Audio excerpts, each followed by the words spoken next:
I would be remiss if I didn't throw this out there because I think of the panel, I've been married the long. I don't know anybody is even. I like I'm the only married guy. And you're the best person for the Tradcons. Yes. Like I don't think they know that you have a successful marriage. 27 and a half you years tell people now. look, just because I did it doesn't mean it's going to work for everybody else. And that's the thing is like when we were talking about like you can't give people information without telling them how to feel about that information, because if you don't, they will hate you for that, and because they will insert their own meaning into it. Like what he really means is this. Like how can Rollo say these horrible things about marriage and still yet have 27 years of a successful, happy, wonderful marriage? And the reason is I'm not against marriage. I think it's a great institution. I wish everybody could have what I have. The problem is I have a problem with the way we do it now, and how it is. We're still clinging to these 20th century ideals in the 21st century and trying to make that work. The guys at Daily Wire that are married just like you, actually married less than you. Yes. And they have, maybe their relationship is as good as yours, maybe better, who knows? But they would never admit, you know what, man? Look, I'm religious. It worked out for me. I'm Jewish. She was Jewish. We found each other because I graduated Harvard. I'm because well-spoken. to do so is to deny their faith. That's why. Yeah. To do so is because if they say they're invested, so they can't take away their feelings and their emotional attachments. Look at Steven Crowder. Steven Crowder, when he first got married to the first girl that he put his dick in. They went to the same church.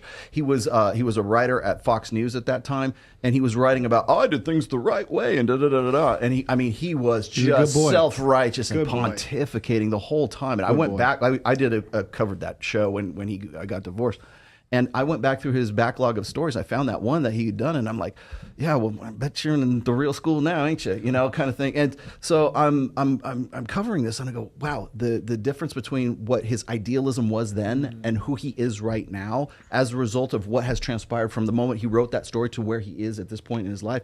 And I'm like, I'm not saying that's an indictment against marriage. I'm saying it's you not seeing it coming, right? It's you sort of glorifying yourself by putting together this really self-righteous narrative about yourself. Because if he were to say, I don't believe in marriage now, like people would say he's renounced his religion. He's turning his back on God. Same thing with we have, I don't know if you know Tanner Guzzi, but he's an old school. You probably know Tanner. Mormon. He's been married twice. He has 6 kids and one more on the way. And he just announced that his wife is going to divorce him. He's got 7 kids. And what was his message? I still believe in marriage. I still believe in God. I still believe, and because to say, you know what, maybe marriage isn't what I thought it was 6 kids ago. Now, it's changed. But to say that, hey, maybe things aren't the way that I really figured them out. That's like saying there is no God. Yeah, but the problem is their beliefs. Like you said, you asked Nellie, is like, what is it that a man can get outside of a marriage that he could get in a marriage, and she couldn't come up with anything.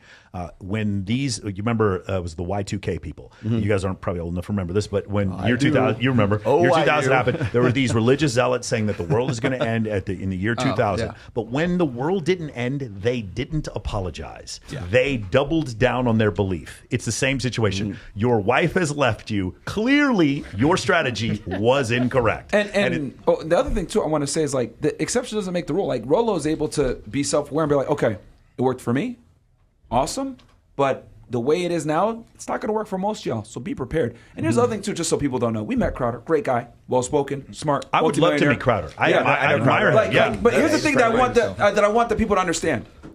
Guys like 6'3", 6'4", well-spoken, obviously multimillionaire, successful, etc., famous, all that, still got divorced. So if he got divorced and he did everything right, he did everything fucking right, religious, everything, literally on paper, the best traditional guy ever. It didn't work for him. Nigga, what the fuck you think is gonna happen? You have 5 for 5, kind of going to Sundays school. I want to remind. Come on, man. I want to remind everyone of this. Just consider this. Ready? Elon Musk, who is one of the smartest humans who has ever lived, put his in Amber Heard. Just always remember that. Always, whatever you're like, hey man, intelligence and she's smart and I'm smart, and let's match it. And like, I'm really smart. Remember, Elon Musk, the man is worth $400 billion. He put his dick in Amber Heard. It actually happened. You cannot tell me that this isn't real, bro. It is just such a great example. You know what's really dangerous? You brought up in the Bible King Solomon. Yeah. The wisest man to ever live, known to man in the word. You know his downfall? A woman. Yeah. Pussy. He met a woman that was for the streets, brought into his kingdom. She led him astray and ruined his whole career as a king. Yeah. So you're right, bro. The smartest man, wisest man, What's the downfall? Woman. It's no insulation against the blue pill. Go Yeah, ahead, Mark. nothing. 3 quick points. So one with regards to Steven Crowder, one of the things that, and I hadn't really listened to him before the divorce, but one of the things that really made me respect him is because he was being recorded covertly. Mm-hmm. Yes. And the way that he spoke to that woman while he was angry and being recorded covertly, he's a better man than I am. Lord knows. Yeah, and it's amazing to me how everyone looked at it like, oh my God, did you see how he spoke to her? Motherfucker! Yeah. That's how long she relationships recorded go. him too, exactly. That's Everyone's how they been in a go. relationship, not yelled at her. She's not going to show all the time. She probably slapped him up or said some shit about him, blah, blah, blah.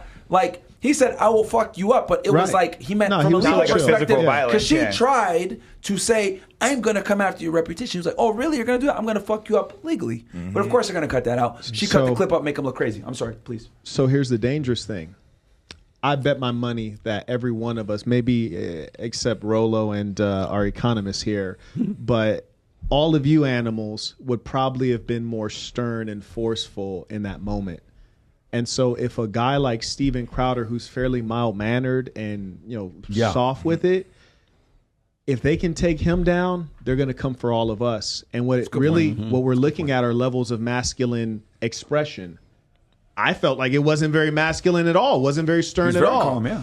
And so they take the guy who's the softy and say he's toxic masculine. How about Jonah Hill? So then, benchmark. right? Oh, yeah. So How about Jonah Hill? Yeah. Jonah Hill says, if you want to hang out with people like this and that's the energy you want, I support you. You're a beautiful, incredible woman, but maybe this isn't for us. And they called him a misogynist when he said that. He goes, I support you. Wait, and then he gave her pictures of her naked on Instagram. Whatever it was. Totally valid.